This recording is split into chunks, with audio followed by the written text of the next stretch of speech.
weekend. Welcome on in. 6B in the AM, first edition. Glad you're a part of it. It's brought to you by, of course, my friend Mike Lindell. mypillow.com/LFS6B. For all the best deals, use our code LFS6B at checkout for 10 to 60% off. Glad you're in. 6B in the AM. I'm going to do this almost every morning. Look at the news of the day, talk to some friends, have some guests.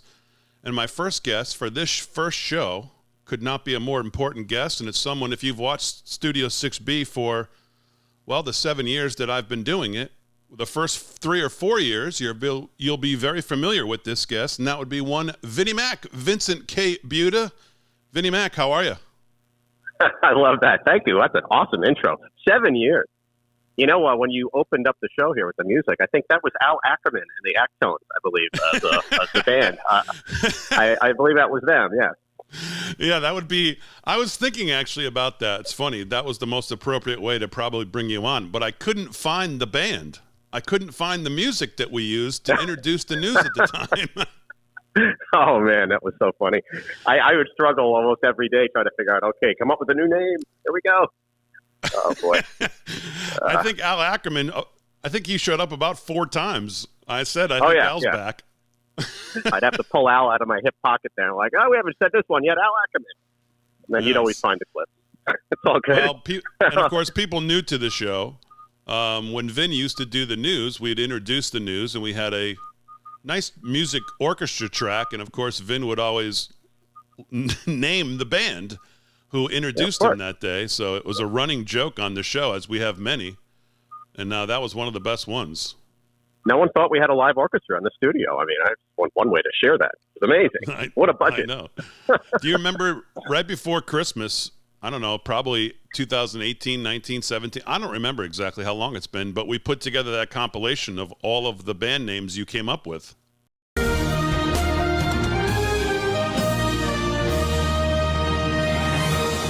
Hi from Studio 6B Orchestra. Thank you, Billy Johnson, the Billy Johnson Orchestra. Frank Taglietti in today, plus Jerry Thompson in the band, everybody. Jerry Simpson in the trombone. Frank Carbone in the orchestra with Jordan Sparks. Larry Swanson and the Nickbackers. Deborah Titterton and the Titones. Jake Lamont and the Coneheads. James Lou and the Losers. That's Ted Lou's brother. Alfredo Dente Nolapano and the Al Dente. Guy Lombardo and the Escarolls. Al Ackerman and the Arquettes. Wilbur Weinstein and the Winettes. Larry Van Dyke and the Small Town Bosses. Ralph Amarillo and the Aardvarks. Rocco Amoruso, he's here with the rock and rollers. Al Ackerman and the Arquettes. I feel like we've heard Al Ackerman before. Is that a new one or no? No, Al Ackerman's new in the Arquettes. Al Ackerman and the Arquettes. Randy Rollatini and the Rollatones. Bill Kopinski and the Kapinkettes. Lenny Sikowski and the Scofflaws. Harriet Weatherstone, okay, and the Weathervanes. Tim Tinnerington. Al Ackerman and the Arquettes. Al's back. Al is back, yeah. We like Al Ackerman. Alfredo Tollerson and the Tollettes, they're there. I've caught on to your trick here. Whatever the last name is, you just add the beginning with Etz on the end. Ricardo Larrabee. And the Larrabiettes, right, Vin? No, that's Ricardo Larrabee and the Larabones. Al Hrabowski and the Heart Tones. Buddy Plantain and the Bananas. George Stephanopoulos and the Papadopouloses. Rebecca Konstantinov and the Constantines. Bubba Barron Simpson and the OJs are here. And Lillian Larenbosky and the Lilams. Paul Pastalillo and the Empanadas. Roberto Lumian Ellianson and the Lumens. You got that? Peter Lemongello and the Tarts. Philia Butts and the Booty Ladies. Jennifer von Stuckenstock and the Cellar Dwellers. Randall von Rickenhauser and the Rickhouses. Raul Montecotti and the Possibilities. They are here. Johnny Sarsaparilla and the Root Beers here. Douglas McCuther and the Big Battalion. Trick Patton and the Pantone. General Sal's Beef and the Menus. Francisco Ricotta Parmigiana and the Wet Cheese Topping. Lorenzo da Vinci Aldinardi and the Mona Lisas. Riccardo Antepasto Generi and the Pro Pastas. Philip Tatalia and the Sonny Corleones. Cristobal Kringalingus and the Slay the Lefts. Rudolph and the Legal Immigrants. Frosty Von Ackerman and the Magic Hats at Tax Reform. Frosty Van Ackerman and the Magic Hats at Tax Reform are here. Frosty doing well out there, baby. Oh, man, with all these fires in here, I can't believe Frosty's still staying together. You're going to make it too long. Oh, yeah. I share that video all the time because it's so funny. And you totally bust me on the name. So brings back such good memories, man. Good to be back with you on the air, though. I love it. Well, so, I mean, listen, there's obviously a lot of people who watched 6B back in 2015 we started it. We started this. Me and Vinny had known each other. We were doing a lot of stuff together, other things outside of politics. And we said, hey, we both like talking about politics. Maybe we try to put something together. And it started off just obviously on social media, and we grew it on social media. And then we got on, if you remember Tough TV, which was syndicated across the country and different over-the-air antennas in different places. And it started to grow from there. And we just continued to grow and do it. But obviously, it didn't get to a point where we could do it consistently. I think the audience listens to the show. This is before Real America's Voice, by the way, was even thought of. We were doing it. I mean, we had a nice audience too, man. People really tuned in. Still do, of course, now that you've gotten such more expanded distribution. Yeah, and one of the things that people don't realize, I think, watching the show, and these are the things you're going to learn by listening to 6B in the AM, is that the Zen Master who started Real America's Voice was a fan of the show before Real America's Voice was even a thought. And he said, I really liked what these guys are doing, and maybe this politics thing is something we need to start really looking into doing. And that's kind of was the beginning of Real America's Voice, was him being a fan of me and you. Yeah, amazing, huh? How that works out. And I'm still in touch with, so many fans from Facebook. But I remember the early days, Damon, the first couple of shows. It was when Trump came down the escalator, and everyone, thought, oh, man, Hillary's going to outspend him. She has hundreds of millions of dollars, and how is this going to work? And you and I got into a great debate on this thing about how we think he could win, the path he could win, how he was going to use social media. And I never forgot that because we were so on it early. I mean, I don't want to, say we were, psychic or anything, but we had gone through scenarios that we thought would play out, and they played out. And he got elected. And that's how we started the show, man, right on that momentum. It was great. I mean, to be fair about that moment, you were really the one who was on it. You were much more in the social media thing than I was. You had run businesses. You were involved with there. You were much more in touch with the money and how he was going to spend it. And you said, I believe, I got to go back and look at some of those old shows. You said he's going to reinvent the way people spend money in politics, and he won't even have to spend half of what she does the way he's going to do it. So really, not to pat you on the back, but you were the one who was really on that, brought that theory up, and it really played out. It wasn't really both of us. It was really you.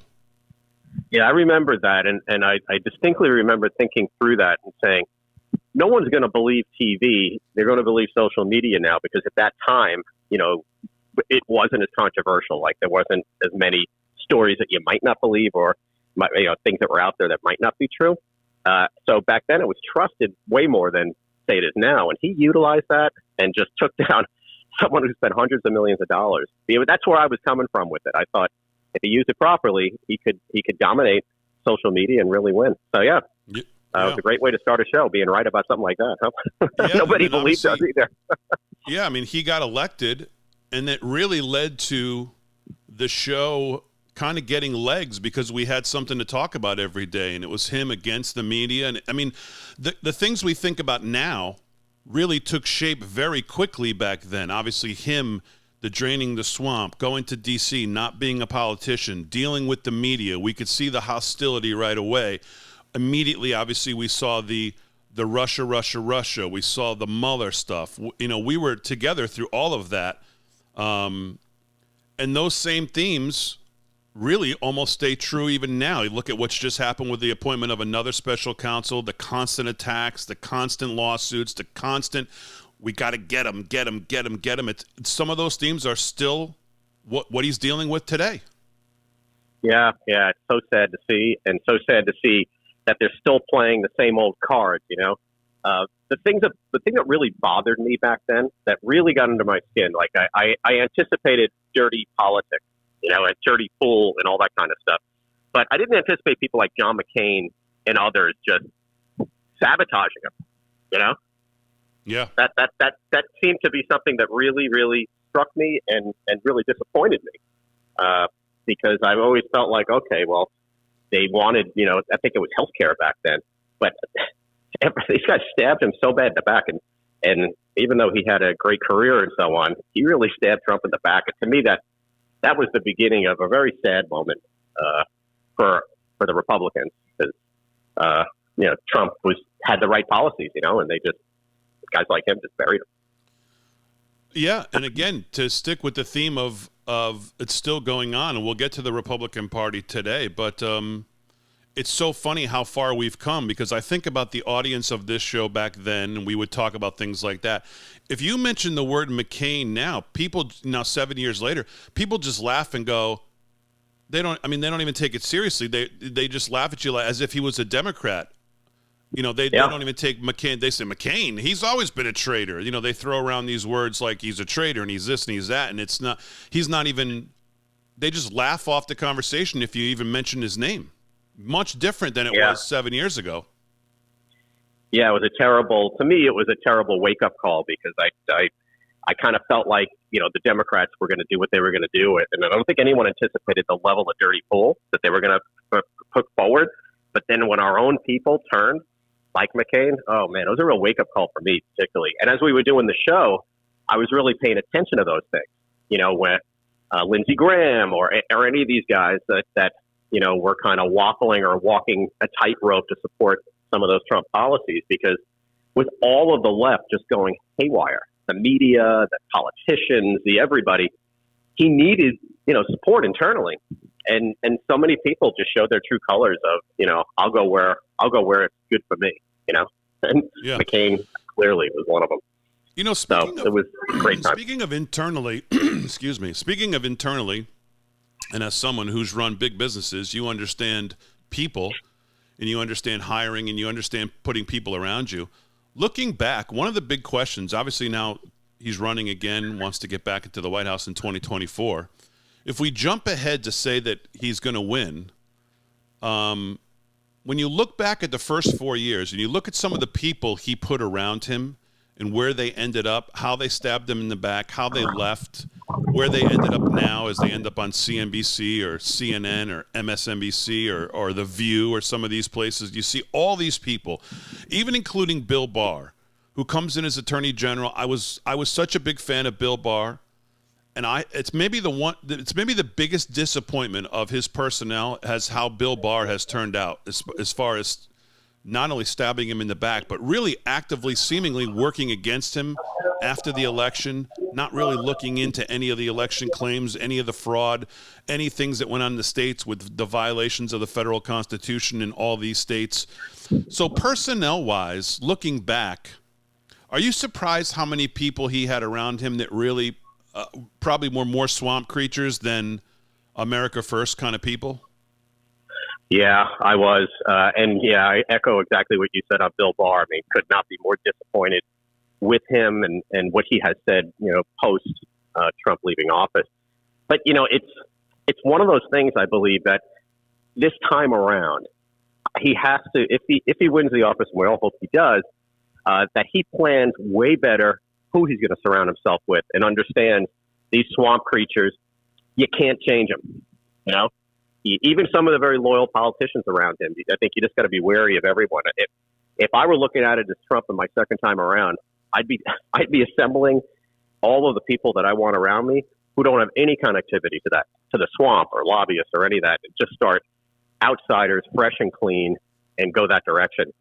Because what we've seen play out is exactly as you noted, that we see the true colors now after the fact. And it's almost like, he had great policies, but he had a bit of a crazy personality. It's like, so what? Just about every president that's ever been in the office had some personality quirk. And if you're going to put that down on him, because they can't challenge his policies. And that's why the guy's in office, right?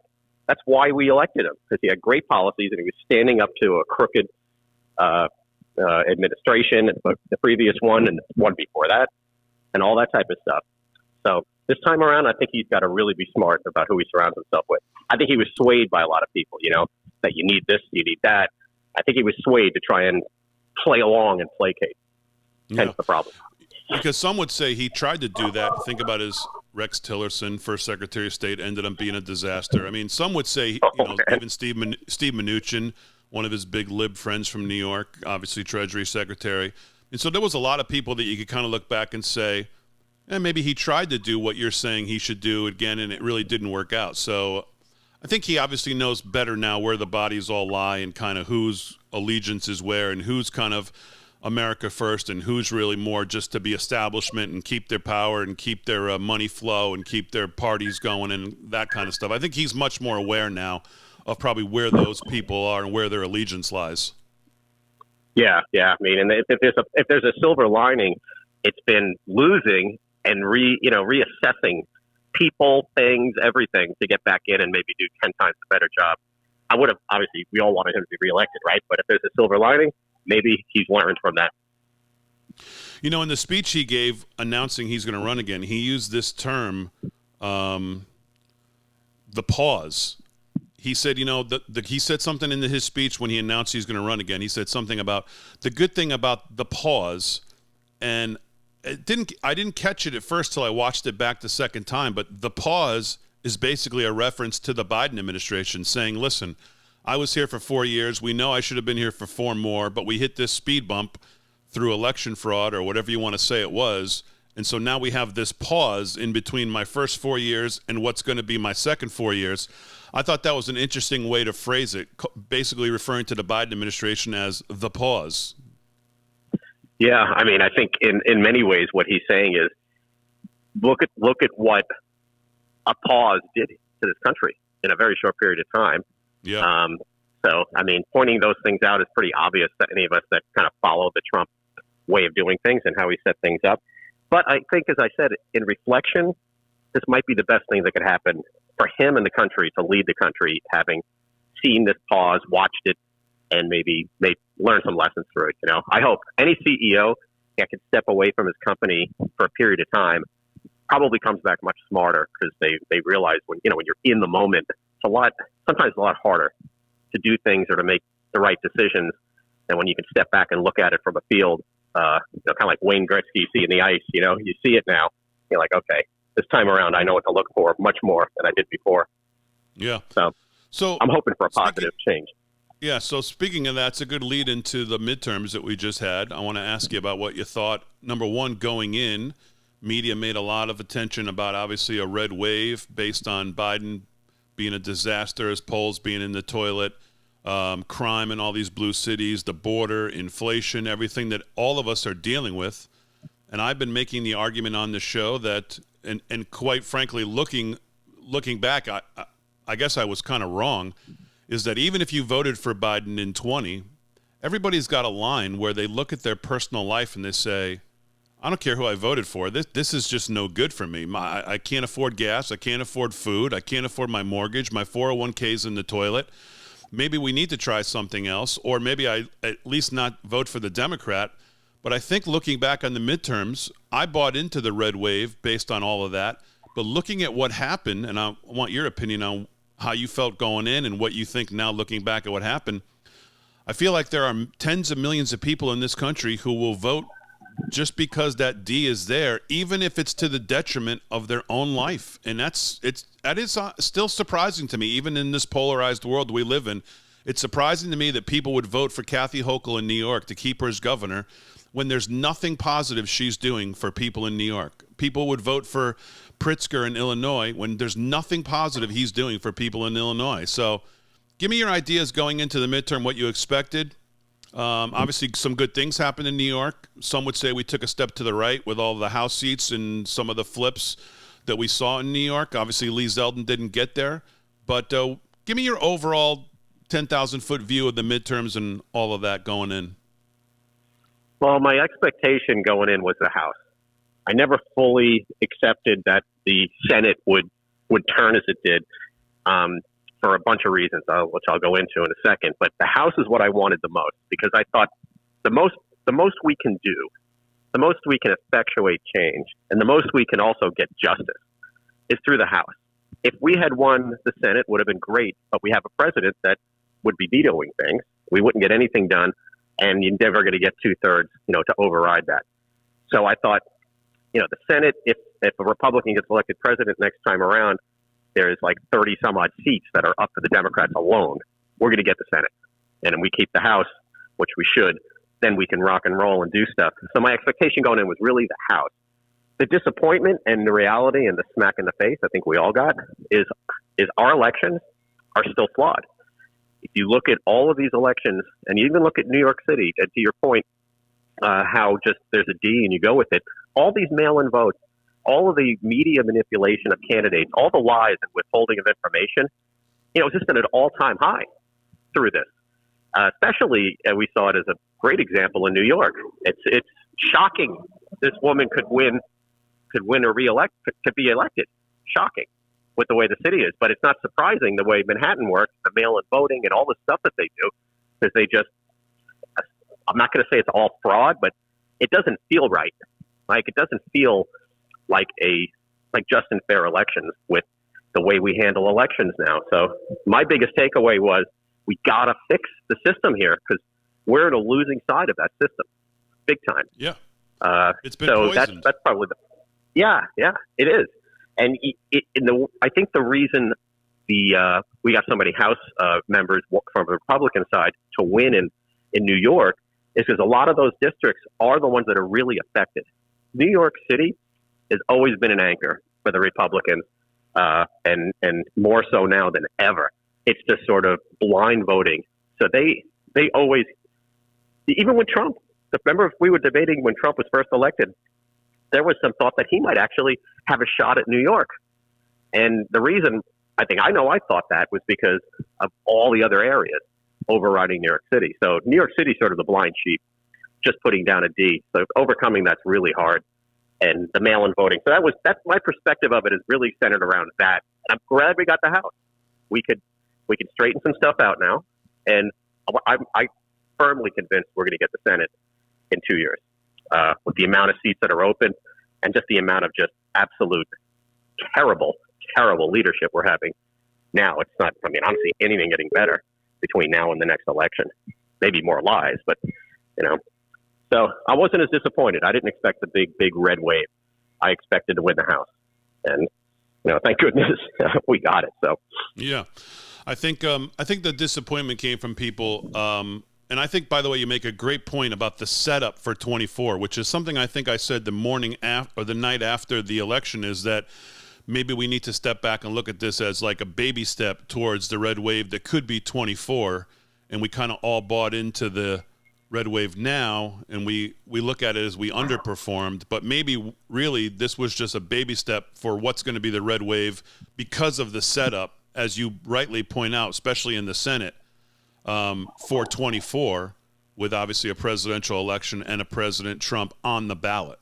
So yeah, the expectation of the red wave was justified, because anyone thinking about a red wave sees what's happening with everything in the country, and everything's gone the wrong direction, right? Everything, foreign policy, the economy, the recession, it's just about everything. And of course, the embarrassing nature of the two people that are the president and vice president.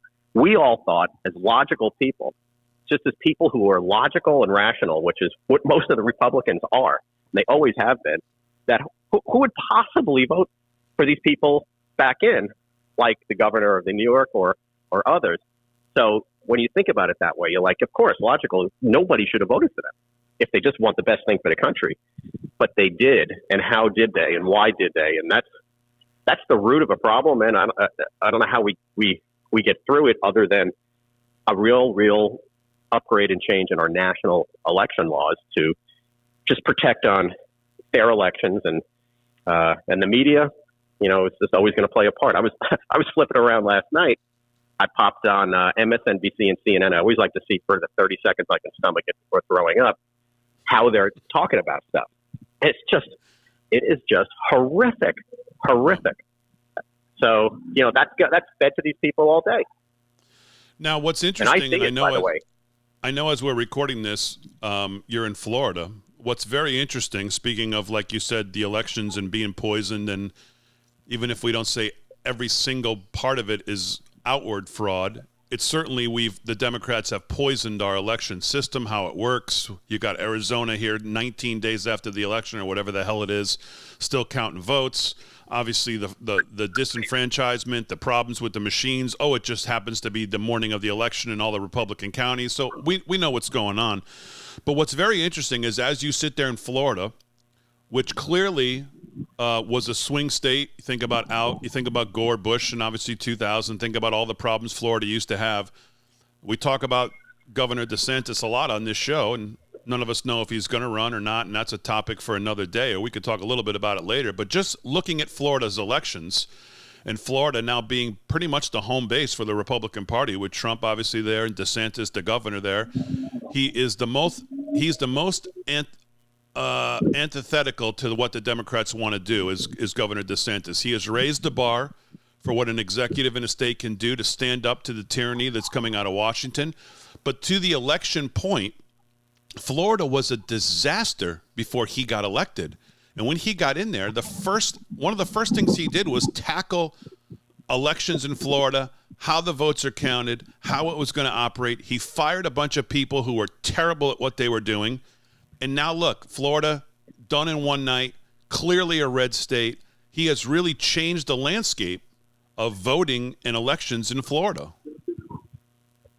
There's no question, and I'm a huge DeSantis fan. Second to Trump, I'm a huge DeSantis fan because, first off, just being down in this state through COVID, back and forth, and through any time post-COVID, it's like you're in a different country. If you've been in California, I spent a lot of time in California, which is it's just a terrible place to live right now. A gorgeous place to live, but a terrible place to have a job, to work, to deal with all of the far left-wing stuff. So DeSantis has not only done a great job, but the exodus from states to come to Florida, people came here for a reason because they knew it had a better political system, a better governor, and they weren't going to be, sandwiched with all these crazy progressive liberal policies that, restrain our lives.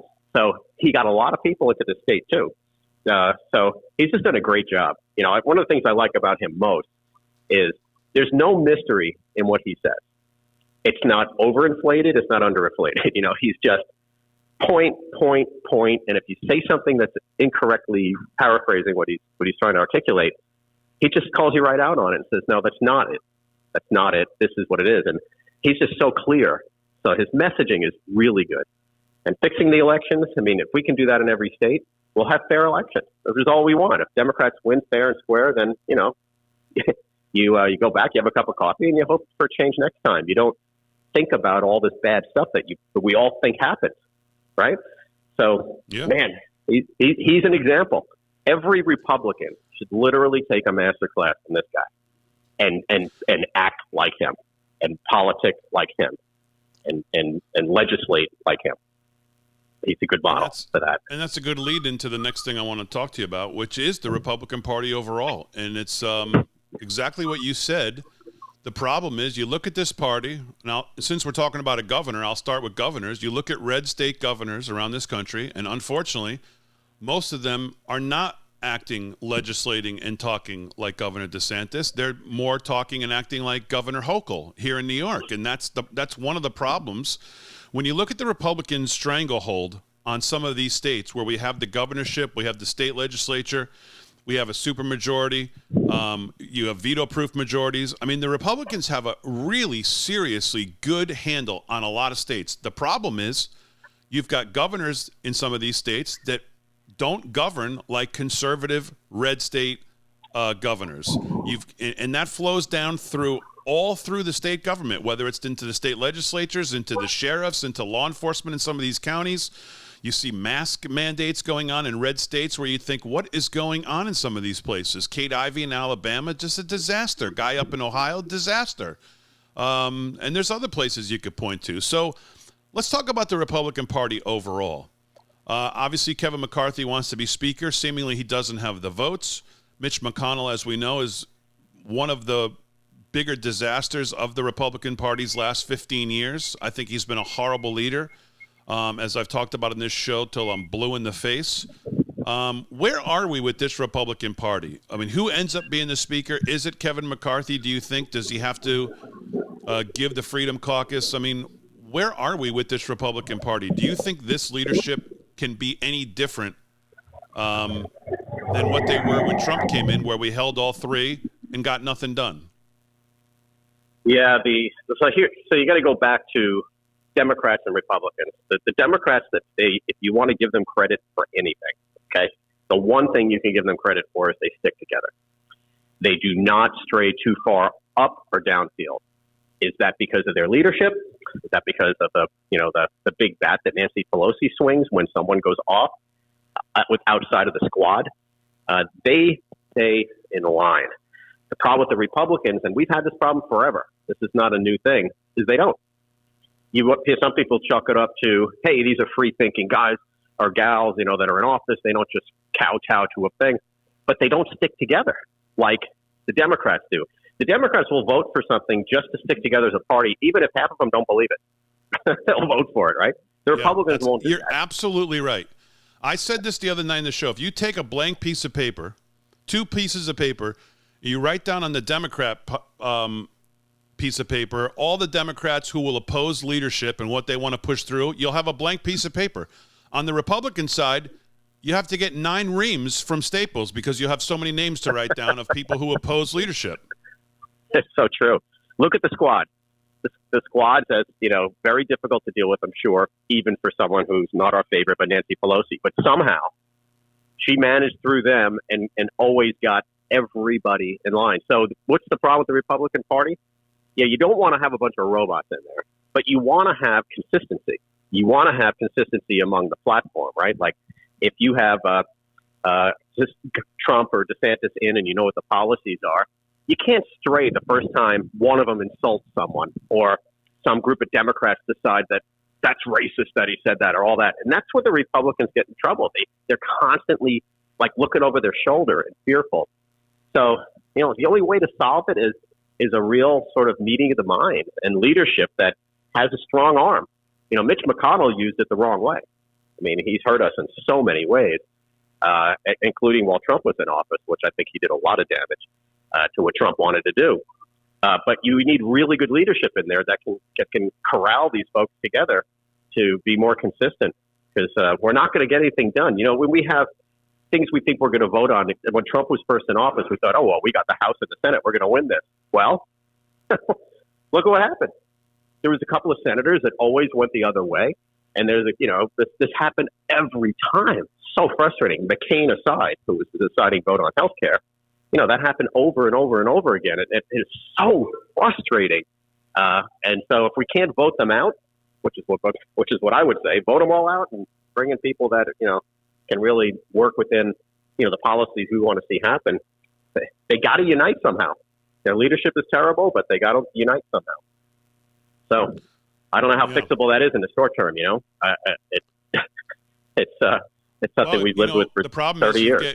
You get good conservative candidates across the country. We need to get more conservatives into the primaries because, unfortunately, we end up with Dr. Oz in Pennsylvania when there's good conservatives all over this country, and Mitch McConnell won't get behind him. And then we get stuck with guys like Oz, where now it's an A-B choice in Pennsylvania, and he can't even beat Fetterman. So, I mean, it's just, we've got to get behind candidates who actually represent what we think the party stands for in some of these primaries across the country. But that's another story. So a couple of last things before I let you go.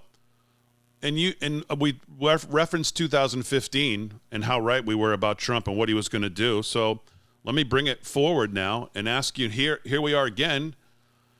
Why announce now? I've made the argument that strategically, I'm not exactly sure why you would announce this far in advance. Most people, you would figure, probably won't announce until 2023 June first. We don't get to Iowa till early 2024. Is he just trying to clear the field and say, hey, any of you other Republicans, Mike Pompeo, Tim Scott, even Governor DeSantis, I'm running, stay out of my way.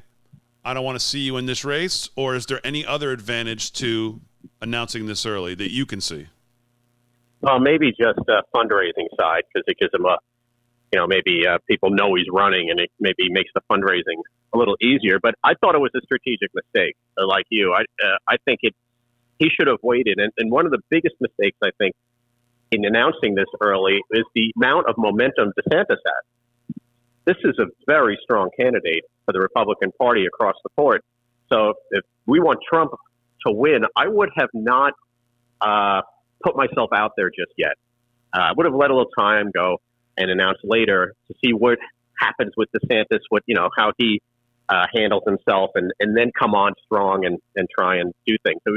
He came out too early to sort of attack that, in a sense. So as a Trump supporter, and I would have rather seen him wait a little bit. I'd rather see him see how things evolve. I would have rather seen him talk to other folks and see if we can get together and on the same page with him as the leader, rather than just get out there now and then just, do what he does, which he does well, which is, he starts shooting, between the eyes immediately. So that was my thoughts on it. I just thought strategically it was too early. So we'll see, right? That leads me to maybe the toughest question I'll ask you. And that is, do you think in 24 Republicans the attitude should be winning and whoever gives us the best chance to win, or it's Trump or bust? Because I feel like we're getting to a point, and I could be wrong about this, but I just feel it doing the show every night, watching the comments, interacting with the audience, getting emails, getting direct messages, that when you talk about a hard primary, if DeSantis jumps in with Trump, two solid, conservative, loved by the base, obviously we'd love to see them together, but that people don't even really talk about that right now. They just talk about the two of them butting heads and going at it. Right. Should we be, we want to win in 24, or anybody who runs against Trump is a traitor to the country? They should wait their turn.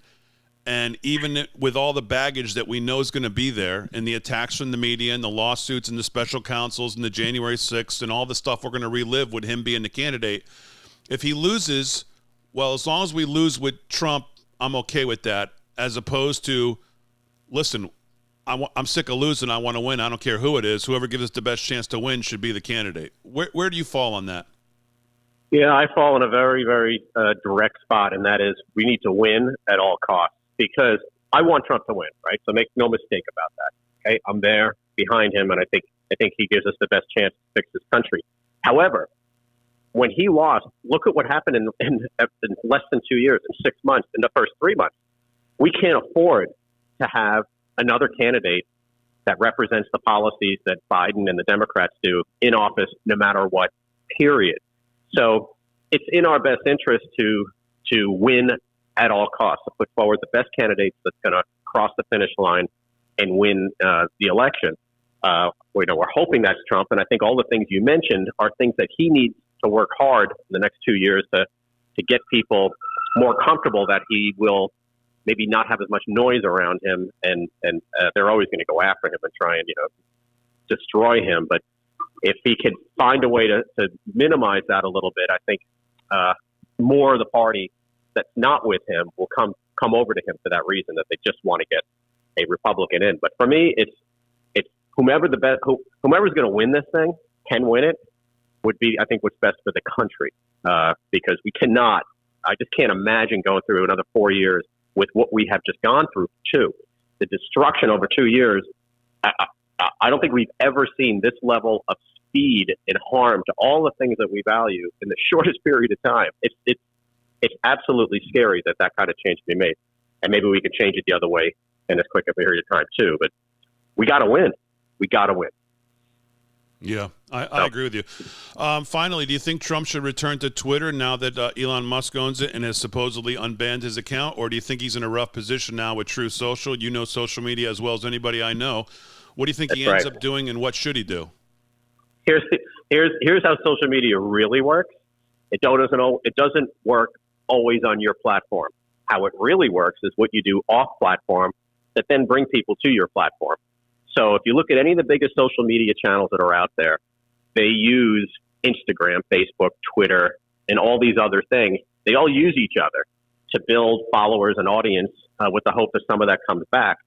And when I look at social media from a business standpoint, and I look at the stats, I always look at who's in my trail that's part of my business on Facebook or Instagram or Twitter or anywhere. Because I can tell people, well, they're all part of this team. They all came from this social media platform, but they're all on these other ones. That's the secret to success. So he needs to be on Twitter. If he wants to reach the the totality of the Republican base, which he should, he needs to be on Twitter because, a very highly targeted group of people are on Truth Social, but the rest of the world is on Twitter, and he needs to be there. And it will help him. Yeah. So I think being on Twitter will help his whole social media cause and help him reach more people. And it will help Truth Social. Because then, people who don't have no interest in being on Truth Social, for instance, might go. And that's how it really works. So that's my answer on that one. All right, Vinnie Mac. Well, it was great catching up with you. So tell the audience a little bit about what you're doing now. Obviously, I'd love to get you back on 6B a couple more times. If we can make something constant, obviously we'll do things like this. But what else are you working on right now? Well, first off, I enjoyed nothing more than doing the show. So it is a highlight of things that I've done in my life. So I'd love to continue in any way, shape, or form. But right now I'm doing something that really could change and help a lot of people's lives. I'm in the process of expanding Wi-Fi and 5G throughout the continent of Africa, which really doesn't have that level of connectivity. It's the fourth largest population in the world, soon to be the third largest, with about 60 to 70% of the population under the age of 30. So in many ways, that population could be quite dangerous if not working, empowered, being entrepreneurs, creating music, movies, TV, and new businesses. And they can't do any of that because they don't have really connectivity, like YouTube or any of these things don't work there very well. They get it a little. So that's a big project I'm in the middle of, and I'm working with a large African group and expanding it throughout the continent. Work with the U.S. government. I'm actually behind the walls right now, which is a whole other subject we should talk about on another call because it's pretty amazing. And at the same time, I'm trying to knock China out. So think about that for a second, how powerful that could be for the United States, to be a part of that digital footprint in total. Yeah, you think, and I don't know how much cross current there has been with what you're doing and obviously blockchain and crypto out there, but you think about Africa and you think about being unbanked and how they deal with currency and money. And I know there's a lot of cryptocurrencies that are trying to make their ways into Africa as well. Cardano's trying to do it.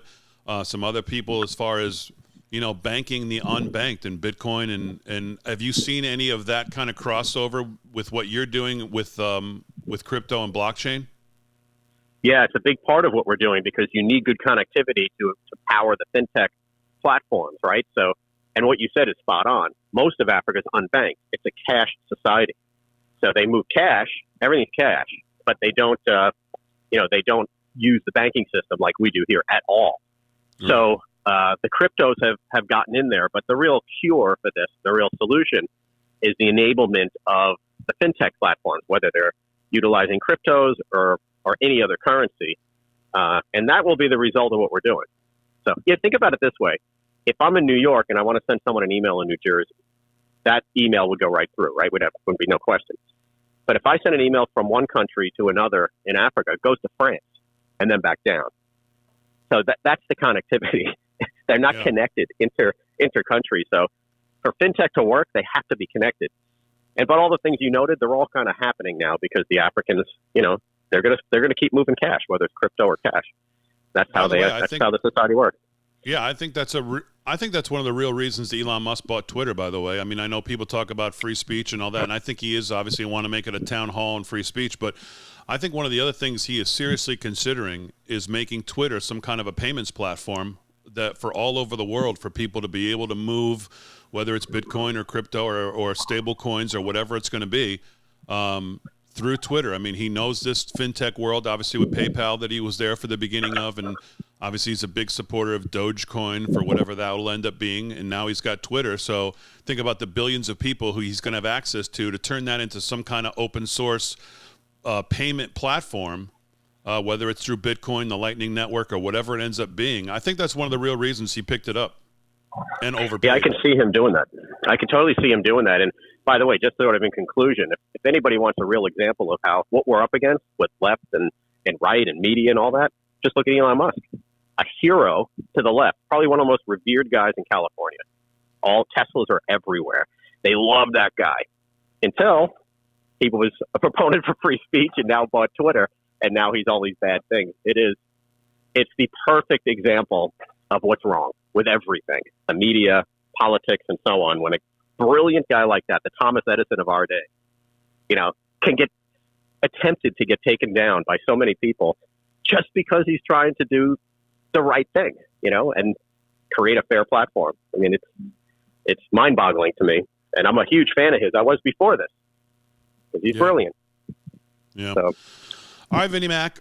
Listen, it was great catching up. Thanks for being my first guest on 6B here in the AM. We're going to do this. I'm not going to have a guest every day, but we're going to continue to do this, and we'll love to get you back on. And I'm glad you're doing well and doing great stuff. And you know how I feel about you. And thanks for being with me this morning. Yeah, awesome. Thanks for asking me. I'm here anytime, man. So let's keep it going. Get the train back on the track here. There you go. All right, 6B in the AM. There he is, Vincent K. Butta, the original news and co-host of Live from Studio 6B with me. Thanks for being here. First episode down. We'll do it a lot. 6B in the AM. I like it. Sponsored, of course, by MyPillow, Mike Lindell. Use our code LFS6B at checkout, mypillow.com/LFS6B. Have a great day, everybody. Happy Thanksgiving. Have a great week. We'll see you next time right here, 6B in the AM.